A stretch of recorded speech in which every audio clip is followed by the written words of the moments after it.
चिड़िया का आलसी बेटा। ये कहानी एक टूनकपुर नाम के जंगल की है, जहाँ एक टूनी नाम की चिड़िया रहती थी। टूनी चिड़िया बहुत ही मेहनती और ईमानदार चिड़िया थी। उसके पति पिंटू चिड़ा भी उसी की तरह बहुत मेहनती था। सुनते हैं जी, जल्दी से हमारे घर में एक प्यारा सा बच्चा आने वाला है। अब हमें और भी मेहनत करनी होगी ताकि हमारे बच्चे को किसी भी चीज की कमी न रहे। हाँ हाँ, क्यों नहीं टूनी, हम दोनों मिलकर अपने बच्चे का बहुत अच्छे से ध्यान रखेंगे और उसकी हर इच्छा पूरी करेंगे। इस तरह टूनी और उसके पति अपने आने वाले बच्चे के लिए दिन रात मेहनत करके हर सुख सुविधा इकट्ठा करने लगते हैं। अपने आने वाले बेटे के सुखद भविष्य के लिए पिंटू चिड़ा अपना व्यापार कई जंगलों तक फैला लेता है। कुछ दिनों में टूनी एक सुंदर से बेटे को जन्म देती है। बेटे को अधिक लाड़ प्यार देने के चक्कर में टूनी और पिंटू अपने बेटे को आलसी और निकम्मा बना देते हैं। शिबू बेटा, आखिर कब तक सोता रहेगा? सारे पक्षी कब के स्कूल चले गए हैं। तेरे स्कूल से भी कितनी बार शिकायतें आ चुकी है। अगर तू कल स्कूल नहीं गया तो मास्टर साहब तेरा नाम काट देंगे। क्या है माँ, क्यों हर समय चिल्लाती रहती हो? अरे निकाल देने दो ना स्कूल से मुझे, वहाँ जाना ही कौन चाहता है। टूनी चिड़िया की लाख समझाने के बाद भी शिबू पर कोई असर नहीं होता और शिबू चिड़े को अगले दिन स्कूल से निकाल दिया जाता है। अपने आलसी स्वभाव के कारण शिबू चिड़ा अनपढ़ ही रह जाता है। कई बरस बीत जाते हैं। धीरे धीरे शिबू चिड़ा जवान हो जाता है, लेकिन उसके आलसी स्वभाव में कोई अंतर नहीं आता। शिबू बेटा, खेलने कूदने की उम्र में तो कभी भी खेलने नहीं गया। पढ़ाई करने के समय भी सारा समय बिस्तर पर सोते हुए ही बिता दिया। बेटा, तू तो 2 वक्त के भोजन के लिए भी हम पर ही निर्भर है। थोड़ा तो हाथ पर चलाया कर बेटा। शिबू चिड़ा माँ टूनी की बातों को अनसुना करके मुंह फेर कर सो जाता है। न जाने शिबू की परवरिश में मुझसे ऐसी क्या गलती हो गई कि ये आलसी और निकम्मा बन गया है। मुझे तो कुछ समझ में नहीं आता कि कल को हमारे ना रहने पर ये अकेला कैसे जिएगा। हाँ टूनी, मैं भी बस यही बात सोचकर परेशान रहता हूँ कि अगर इसकी यही हालत रही तो हमारा बेटे का भविष्य तो अंधकार में चला जाएगा। सुनिए, आप कहीं पर शिबू के रिश्ते की बात चलाइए ना। हो सकता है शादी के बाद ये जिम्मेदार हो जाए तो घर के वातावरण में भी ताजगी आ जाएगी। क्या पता हमारा आलसी बेटा भी सुधर जाए। टूनी चिड़िया की बात सुनकर पिंटू चिड़ा अपने मित्र के यहाँ उसकी शादी का रिश्ता लेकर जाता है। पिंटू चिड़े का मित्र रॉबिन कबूतर पिंटू को अपने घर आया देखकर बहुत खुश होता है। अरे आओ आओ मित्र पिंटू, आज इतने बरस बाद मेरे घोंसले का रास्ता कैसे भूल गए? मित्र रॉबिन, तुम तो जानते ही हो कि मेरे दानों का इतना बड़ा कारोबार है। आसपास के कई जंगल तक मेरा कारोबार फैला हुआ है। काम की इतनी व्यवस्था रहती है कि समय का पता ही नहीं चलता। अकेले सब कुछ संभालना कितना मुश्किल होता है, तुम तो समझते ही हो। लेकिन पिंटू भाई, आपका तो एक जवान बेटा है, आपको कब से अकेलापन खलने लगा? शिबू आपकी व्यापार में मदद नहीं करता है क्या? कहीं आपके बेटे के विषय में जो भी सुना है सब सच तो नहीं? अरे रॉबिन भाई, छोड़ो ना ये सब। आज मैं तुमसे एक विशेष बात करने आया हूँ। हाँ हाँ, कहो ना, क्या बात है? आज मैं अपने बेटे शिबू का रिश्ता तुम्हारी बेटी सुनहरी के लिए लेकर आया हूँ। अच्छा, कहाँ तक पढ़ाई की है हमारे शिबू बेटे ने? और कुछ काम करता है या तुम्हारे साथ तुम्हारे कारोबार में ही हाथ बटाता है? वो क्या है ना कि हमारे घर में कोई कमी तो नहीं है, इसीलिए अभी तक वह कोई काम नहीं करता। हमने हमेशा उसे अपनी मर्जी से जीवन जीने दिया है। आखिर हमारा इकलौता बेटा है, सब कुछ उसी का ही तो है। और पढ़ाई, क्या आपने अपने बेटे को पढ़ाई लिखाई भी नहीं कराई? नहीं भाई, लाड़ प्यार में हमने कभी भी शिबू को घर से बाहर ही नहीं निकलने दिया। अब तो बस मैं उसकी शादी करके सारा कारोबार उसके हाथ में सौंपकर गंगा नहाना चाहता हूँ। अरे साफ साफ क्यों नहीं कहते कि आप अपने नालायक निकम्मे बेटे का सौदा मुझ गरीब की बेटी के साथ करना चाहते हैं? मैं गरीब जरूर हूँ, लेकिन मैंने अपनी बेटी को पढ़ा लिखा कर काबिल बनाया है, उसे मेहनत करके अपना काम करना सिखाया है। आपकी तरह अपने बेटे को आलसी बनाकर नकारा नहीं बनाया। माफ करना पिंटू भाई, मैं तो क्या, आपके आलसी बेटे से कोई भी पक्षी अपनी बेटी की शादी नहीं करेगा। अपने मित्र की बात सुनकर पिंटू चिड़ा बहुत दुखी हो जाता है। पिंटू चिड़ा बेटे की चिंता में बीमार होकर बिस्तर पकड़ लेता है। अपने पति पिंटू चिड़े की ऐसी हालत देखकर टूनी चिड़िया बहुत दुखी हो जाती है। बेटा शिबू तो हमारा इकलौता बेटा है। तेरे पिता ने जीवन भर कड़ी मेहनत करके ये कारोबार चलाया है। जब तक वो ठीक ठाक थे उन्होंने कभी तुझे किसी काम को नहीं कहा, लेकिन आज तेरे पापा की हालत इतनी खराब है वो बिस्तर से भी नहीं उठ पा रहे हैं। अगर तूने उनका काम नहीं संभाला तो सब कुछ बर्बाद हो जाएगा। क्या माँ, आप हर समय मेरे पीछे क्यों पड़ी रहती हो? आप तो जानते ही हो ना, काम धंधा मेरे बस का नहीं है। शिबू चिड़ा माँ की बात को गंभीरता से नहीं लेता है और 2 दिन बाद ही पिंटू चिड़े की मौत हो जाती है। पति की मौत से टूनी चिड़िया बिल्कुल टूट जाती है। देख शिबू, तेरे इस निकम्मेपन ने तेरे पिता की जान ले ली। अब भी समय है बेटा, अब तो सुधर जा, अपने पिता का कारोबार संभाल ले और कल से ही काम पर जाना शुरू कर दे, नहीं तो उनकी इतने बरसों की मेहनत और तपस्या से बना ये कारोबार खत्म हो जाएगा। शिबू चिड़ा माँ टूनी के यूं बार बार टोकने से परेशान हो जाता है और इस समस्या का समाधान ढूंढने अपने दोस्त बीनू बास के पास जाता है। बीनू भाई, जब से मेरे पापा का देहांत हुआ है मेरी माँ ने तो मेरा जीना ही दुश्वार कर दिया है। हर समय मुझे काम पर जाने के लिए बोलती रहती है। तुम तो जानते ही हो भाई कि ये सब काम धंधा मेरे बस का नहीं है। अरे शिबू भैया, तुम तो राजकुमार हो, राजकुमार, और राजकुमारों का जन्म आराम करने के लिए होता है, काम करने के लिए नहीं। आप बिल्कुल फिक्र ना करो, कल से आपके पिता का कारोबार मैं संभाल लूंगा और बस मुझे तनख्वाह देते रहिएगा। सारा काम मेरा और मुनाफा आपका। बोलो, मंजूर है? मूर्ख और आलसी शिबू बीनू बास की चालाकी को नहीं समझ पाता है और अपना सारा कारोबार उस दुष्ट बास के हाथों में सौंपकर खुद घर में आराम करता रहता है। कुछ ही दिनों में पिंटू चिड़े का सारा कारोबार ठप हो जाता है।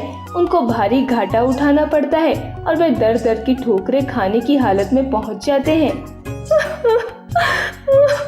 भगवान, किसी दुश्मन को भी ऐसी औलाद न दे।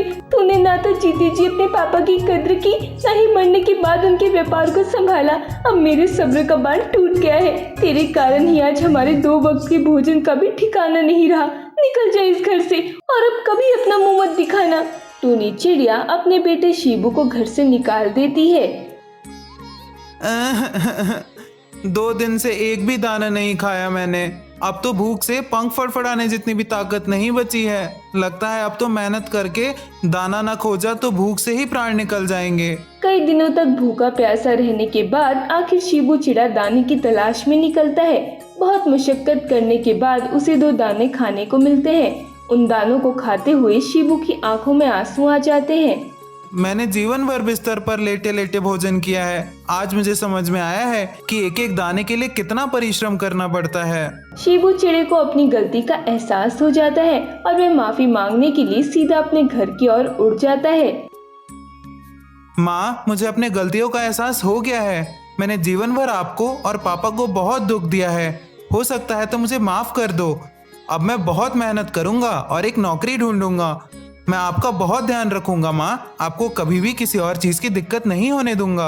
शिबू की बात सुनकर टूनी चिड़िया उसे माफ कर देती है और प्यार से गले लगा लेती है। शिबू चिड़ा भी माँ को किए वादे के अनुसार आलस छोड़कर बहुत मेहनत करने लगता है और फिर शिबू अपनी माँ टूनी के साथ खुशी खुशी रहने लगता है। टूनी चिड़िया का घर। टूनी नाम की एक छोटी सी चिड़िया अपने माता पिता के साथ अपने घोंसले में रहती थी। टूनी के बहुत सारे दोस्त थे और टूनी उन सभी के साथ हंसी खुशी रहती थी और अपने सभी दोस्तों की खूब मदद करती थी। एक दिन टूनी अपनी सहेली ऋचा चिड़िया के साथ बैठी थी। क्या हुआ ऋचा, तू यहाँ पर इतनी उदास क्यों बैठी है? टूनी, तुझे तो पता ही है ना, विवेक से मेरी बात नहीं हो पा रही है। तो इसमें उदास होने वाली क्या बात है? तो जाकर विवेक कबूतर से मिल क्यों नहीं लेती? मम्मी पापा ने मुझे विवेक के साथ बात करके देख लिया था और अब मम्मी पापा ने मुझे साफ साफ मना भी कर दिया है कि मैं विवेक से नहीं मिलूंगी और ना ही मम्मी पापा उससे मेरी शादी करवाएंगे। तो एक कॉल क्यों नहीं कर लेती? जा तो चुपके से विवेक से मिलकर एक बार बात तो कर ले, शायद वह तुझे कुछ बात बताए। लेकिन मुझे तो पता ही नहीं है कि विवेक है कहाँ पर। तू एक काम कर टूनी, जाकर विवेक को ढूंढ। अगर तुझे विवेक मिल जाए तो उससे बोल देना कि मुझसे नदी के पास आकर मिल ले। ठीक है, तू एक काम कर, नदी के पास चल, मैं विवेक को ढूंढकर नदी के पास लाती हूँ। ऋचा चिड़िया नदी के पास जाकर टूनी और विवेक का वेट करने लगती है। तभी टूनी चिड़िया विवेक कबूतर को ढूंढने के लिए जाती है और जैसे ही टूनी को विवेक कबूतर दिखता है, अरे विवेक कबूतर, तुम यहाँ पर क्या कर रही हो? तुम्हें पता है ऋचा चिड़िया कितनी देर से तुम्हारा इंतजार कर रही है। कहाँ है रिचा? मुझे बताओ टूनी, मुझे अपनी रिचा से मिलना है। आओ चलो मेरे साथ। रिचा चिड़िया नदी के पास बैठकर तुम्हारा इंतजार कर रही है। टूनी चिड़िया विवेक कबूतर के साथ नदी के पास जाती है। रिचा चिड़िया, मेरे माँ बाप ने हमारी शादी के लिए साफ साफ मना कर दिया है। उन्होंने कहा है कि मैं सिर्फ एक कबूतरी से ही शादी कर सकता हूँ, चिड़िया से नहीं कर सकता। तो हम लोग अब क्या करेंगे? मुझे कुछ नहीं पता। मैं बस तुमसे ही शादी करूंगी और किसी से भी नहीं। तुम कुछ भी करो, चाहे मुझे यहाँ से ले चलो, मुझे यहाँ नहीं रहना, क्योंकि अगर मैं वापस अपने घर जाऊंगी तो मेरे मम्मी पापा मेरी जबरदस्ती शादी करवा देंगे। चिड़िया को रोते देखकर टूनी चिड़िया भी कुछ सोचने लगती है। रिचा, पहले तो तुम रोना बंद करो और मेरी बात ध्यान से सुनो। तुम दोनों मंदिर में जाकर शादी कर लो और अपना अलग घर बसा लो। जब तुम लोग एक बार शादी कर लोगे तो तुम्हारी मम्मी पापा भी कुछ नहीं कहेंगे। हाँ टूनी चिड़िया बिल्कुल सही कह रही है। चलो रिचा, हम अभी चलकर शादी कर लेते हैं। रिचा और विवेक दोनों मंदिर में जाकर शादी कर लेते हैं और अलग रहने लगते हैं। शाम को जब टूनी अपने घर आती है तो टूनी के पिता राजेंद्र चिड़ा टूनी चिड़िया को देखकर गुस्से से घूरते हैं। टूनी अपने पापा को इस तरह गुस्से में देखकर थोड़ा डर जाती है। क्या हुआ पापा, आप इस तरह गुस्से में क्यों हैं? टूनी चिड़िया की बात सुनकर टूनी की माँ टूनी के पास आती है और उसे एक थप्पड़ मार देती है। क्या हुआ माँ, तुम मुझे मार क्यों रही हो और पापा इतने गुस्से में क्यों हैं? रिचा चिड़िया के पापा रघु चिड़ा मेरे पास आया था और उसने बताया कि तूने उसकी बेटी को उस विवेक कबूतर के साथ भगवा दिया है। क्या ये बात सच है? हाँ पापा, वे दोनों एक दूसरे से प्यार करते हैं, इसलिए बस मैंने उन दोनों की मदद की। टूनी, तुम्हें पता है तुमने कितनी बड़ी गलती की है? अब मेरे घर में रहने का कोई हक नहीं है। तुम निकल जाओ यहाँ से और दोबारा कभी मुझे अपनी शक्ल मत दिखाना। मुझे कुछ नहीं सुनना, बस तुम अभी कभी निकलो मेरे घर से। पापा, आप मुझे ऐसा क्यों बोल रहे हैं? ये मेरा भी तो घर है और मैं अपने घर से निकलकर कहाँ जाऊंगी? टूनी चिड़िया अपने पापा को बहुत मना करती है, लेकिन राजेंद्र चिड़ा टूनी की एक भी बात नहीं सुनता और उसे घर से बाहर निकाल देता है। टूनी चिड़िया रोते रोते अपने घर से बाहर निकल आती है और जंगल से दूर निकलकर एक पेड़ पर बैठकर रोने लगती है। तभी वहाँ पर एक रागिनी नाम की तोती टूनी के पास आकर बैठ जाती है। क्या हुआ चिड़िया बहन, तुम यहाँ बैठकर रो क्यों रही हो? और तुम इस जंगल की तो नहीं लग रही हो, कहीं बाहर से आई हो क्या? टूनी चिड़िया उस तोती की बात सुनकर रोना बंद करते हुए अपने आंसू पोंछने लगती है। हाँ बहन, मैं आगे वाले जंगल से आई हूँ और मेरा कोई घर नहीं है। अरे, तो इसमें रोने वाली क्या बात है? अगर तुम्हारे पास अभी घर नहीं है तो तुम अपना घर खुद बना सकती हो। मेरा नाम रागिनी है और मैं इस पेड़ पर दूसरी तरफ रहती हूँ और पेड़ के इस तरफ कोई भी नहीं रहता। तुम एक काम करो, इसी पेड़ पर अपना एक घोंसला बना लो और उसमें आराम से रहो, कोई भी तुम्हें कुछ नहीं कहेगा। मेरा नाम टूनी है, लेकिन रागिनी बहन, मुझे घोंसला बनाना नहीं आता। मैं कैसे घोंसला बनाऊं? अरे टूनी बहन, तुम परेशान क्यों होती हो? मैं तुम्हें घोंसला बनाना सिखा दूंगी और तुम्हारी पूरी मदद करूंगी। सच में रागिनी बहन, तुम मेरी मदद करोगी? हाँ चलो, पहले मैं तुम्हें कुछ खाने के लिए दे देती हूँ, उसके बाद तुम्हारा घोंसला बनाने में तुम्हारी मदद करूंगी। टूनी चिड़िया रागिनी तोती के साथ उसके घोंसले में जाती है और थोड़ा दाना खाकर वापस पेड़ की दूसरी तरफ की डाली पर आकर बैठ जाती है। टूनी चिड़िया, सबसे पहले तुम्हें घोंसला बनाने के लिए तिनकों और छोटी लकड़ियों की जरूरत होगी। तुम जंगल के आसपास भी जाओ और लकड़ी इकट्ठा करके यहाँ लेकर आओ, फिर हम घोंसला बनाना शुरू करेंगे। ठीक है, मैं अभी लकड़ियाँ और तिनके इकट्ठी करके लाती हूँ। और फिर टूनी घोंसला बनाने के लिए खूब सारी लकड़ियाँ और तिनके जमा करके घोंसला बनाने लगती है। टूनी चिड़िया रागिनी तोती के साथ मिलकर खूब मेहनत करती है और रात भर में अपना एक घोंसला बनाकर तैयार कर लेती है। रागिनी बहन, देखो मेरा घर कितना अच्छा बनकर तैयार हुआ है ना? सच में तुमने तो मेरी बहुत मदद की और कितना सुंदर घर बन गया है। हाँ टूनी चिड़िया, अब तुम्हें इस घर में पूरी तरह से आराम रहेगा और तुम यहाँ पर आराम से अपनी जिंदगी काट सकती हो। लेकिन एक बात बताओ, मैं तो तुमसे पूछना ही भूल गई, तुम्हारे मम्मी पापा नहीं है क्या? टूनी चिड़िया जैसे ही अपने मम्मी पापा की बात सुनती है, टूनी चिड़िया की आंखों में आंसू आ जाते हैं। नहीं रागिनी बहन, मेरी मम्मी पापा दोनों ही हैं और आगे वाले जंगल में रहते हैं। मैंने अपनी सहेली की शादी उसके प्रेमी के साथ करवा दी और ये बात मेरे मम्मी पापा को पता चल गई, इसलिए उन्होंने मुझे अपने घर से बाहर निकाल दिया और ये भी कहा कि वह मेरा घर नहीं है, इसलिए मुझे वहाँ से निकलकर यहाँ आना पड़ा। अरे माफ करना टूनी बहन, मुझे नहीं पता था कि तुम्हारे साथ तुम्हारे ही माँ बाप ने इतना बुरा किया है। तुम्हारे मम्मी पापा को ऐसा नहीं बोलना चाहिए था। आखिर तुम वहाँ पर बचपन से रह रही हो और तुम्हारा घर भी तो है। लेकिन चलो कोई बात नहीं, अब अगर उन्होंने कह दिया है तो यही सही। तुम अपने आप बनाए हुए इस घर में रहो और ये घर अब तुम्हारा है, तो कोई भी तुम्हें यहाँ से बाहर नहीं निकाल पाएगा। रागिनी तोती की बात सुनकर टूनी चिड़िया अपने आंसू पोंछ लेती है और रागिनी चिड़िया से कहती है, रागिनी बहन, तुमने मुझे मेरा घर बनाने में इतनी मदद की है, तो मेरी एक और मदद कर दो। मुझे कहीं पर काम दिलवा दो कि मैं अपना पेट भरने के लिए कुछ पैसे कमा सकूं।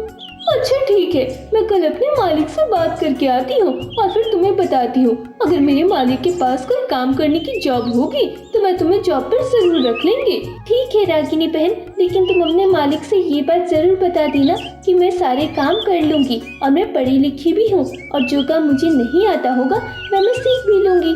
बस मुझे कोई सी भी जॉब दे देना, मैं थोड़े कम पैसों में ही जॉब कर लूंगी। अच्छा ठीक है, मैं कल बात करके आती हूँ। अगले दिन रागिनी तोती अपने काम पर जाती है और अपने मालिक से बात करके टूनी को भी एक जॉब दिला देती है। टूनी, बहुत खुशी की बात है, मेरे मालिक ने तुम्हें जॉब पर रख लिया है। अब तुम्हें परेशान होने की कोई जरूरत नहीं है। अब तुम्हारे पास तुम्हारा अपना घर भी है और जॉब भी। अब तुम खुशी खुशी अपना जीवन बिता सकती हो। और इस तरह से टूनी चिड़िया का अपना घर बन जाता है और वह हंसी खुशी अपने घोंसले में रहने लगती है।